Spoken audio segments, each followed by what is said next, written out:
اگر ہم سیرت ابراہیم علیہ السلام کی سیرت بھی ایک آخری پہلو پر میں آپ کے سامنے بات کرنا چاہتا ہوں، اور وہ پہلو ہے خاندان ابراہیم۔ سیرت ابراہیم علیہ السلام نے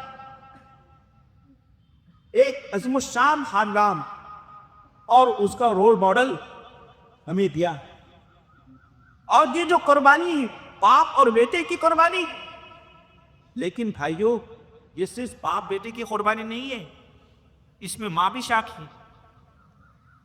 وہ ماں جس نے اپنے بیٹے کو اپنی گود میں پالا، اپنا دودھ پلایا، جو اپنے بیٹے سے بے پناہ محبت کرتی ہے، وہ ماں بھی شامل ہے۔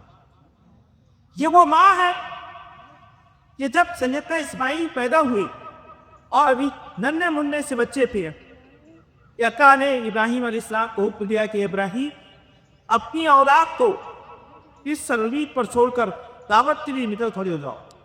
سیدنا ابراہیم اپنی بیوی اور بچے کو چھوڑ کر دوڑے چلے جا رہے ہیں، اور ماں حاضرہ پکار رہی ہے، اے ابراہیم ان ریگستانوں میں ہمیں چھوڑ کر کہاں جا رہے ہو؟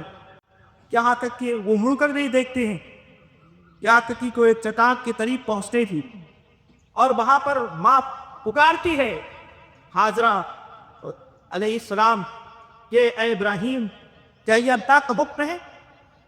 تو حضرت ابراہیم علیہ السلام اپنی گردن ہلاتے ہیں، بغیر دیکھی گردن ہلاتی ہے، ہاں کا اشارہ کرتے ہیں، تو ماں حاضرہ کہتی ہے ابراہیم مبارک ہو، تم اپنے رب کے حکم پر عمل کرو، ہمارا رب ہمیں بے سہارا نہیں چھوڑے گا۔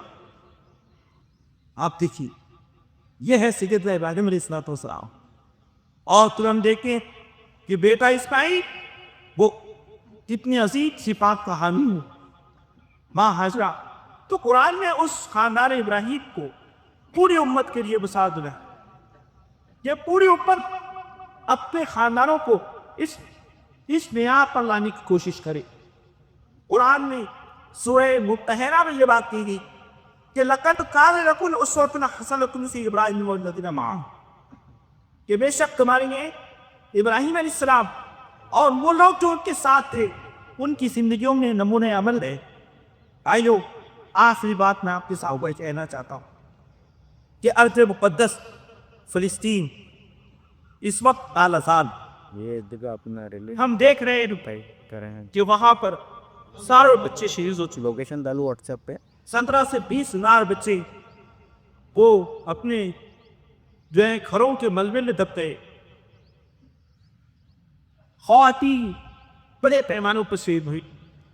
یہ حالت ہے کہ وہاں پر سوائے قبرستانوں کے کچھ دکھائی نہیں دے گا، بس ہر جگہ لاشیں لاشیں ہیں۔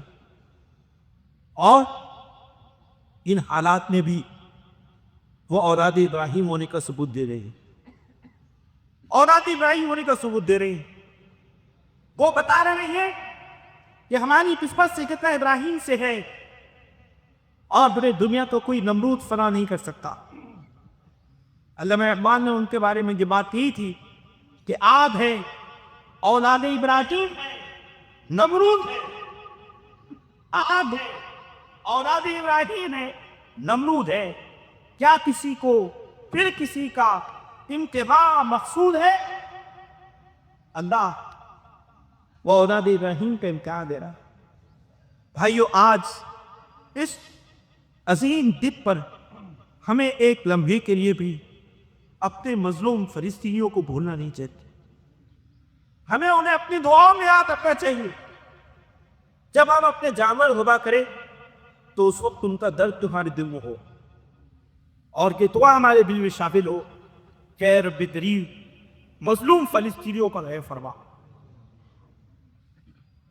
ان کی حفاظت فرما، ان کے شہیدوں کے درجات بلند فرما، ارض مقدس کے آزادی کے فیصلے فرما، بیت المقدس، مسجد اقصی، اے پروردگار ظالم کے تسلط سے واقعوں سے آزادی عطا فرما۔ بھائیو یہ موقع جہاں ہم اپنی عید منا رہے ہیں تو اپنی عید کے ساتھ ساتھ پورے عربستان کا درد ہمارے دل کو ہو، اور پوری انسانیت تک دنیا کے سارے مظلوم وہ ہم ان کی خواہی اور ان کی دادرسی کا کام انجام دے. یہ ہمارے پیغمبروں کی سیرت. پر آج بھی چند باتیں جو آپ کے سامنے آج کے اس اہم موقع پر میں نے پیش کی. ایک لفظ کے اندر میں آپ کو اس کا خلاصہ پیش کر دوں کہ سب سے پہلی بات یہ ہے کہ عید الاضحیٰ کے جو دن ہیں قربانی، اس کا مقصد ہمارے دلوں میں خدا کا تقویٰ پیدا کر رہا ہے. دوسری بات کہ اللہ تعالیٰ نے قربانی کا جو جانور ہے، یہ جانور ہمارے لیے مسخر کیا ہے، ہمارے قابو میں کیا ہے. تو یہ دولت، یہ صلاحیت، یہ نفس، یہ دنیا کی جتنے وسائل ہیں، ان سب پر ہر رب نے ہمیں تصویر اور قدرت عطا فرمائی ہے. اللہ یہ چاہتا ہے کہ اس تصویر کے ساتھ ہمارے دلوں میں اللہ سے تدبیر پیدا ہو کہ ہم بڑے نہیں ہیں، اللہ بڑا ہے. اللہ کی جگیائی کا اعلان ہم کر سکیں. اللہ اکبر، اللہ اکبر، لا الہ الا اللہ، اللہ اکبر، اللہ اکبر وللہ الحمد. یہ بہت دنیاوی بات ہے. اور اہم بات یہ کہ ہم ایک داعی امت کی حیثیت سے، داعی الی الخیر سید ابن ابراہیم کا جو مشن تھا کہ انسانوں کو شرک، بت پرستی، جہالت کے اندھیروں سے نکال کر وحی الہی کی طرف، اللہ کی توحید کی طرف دعوت دی، اور یہ کہ مشکلات میں ثابت قدم رہیں، عزیمت و استقامت کو مظاہرہ کریں. اللہ کی رحمت ہمارے شامل آب ہوئی. اللہ ہم سب کی حفاظت فرمائیں. آمین یا رب العالمین. وآخر دعوانا الحمد للہ رب العالمین.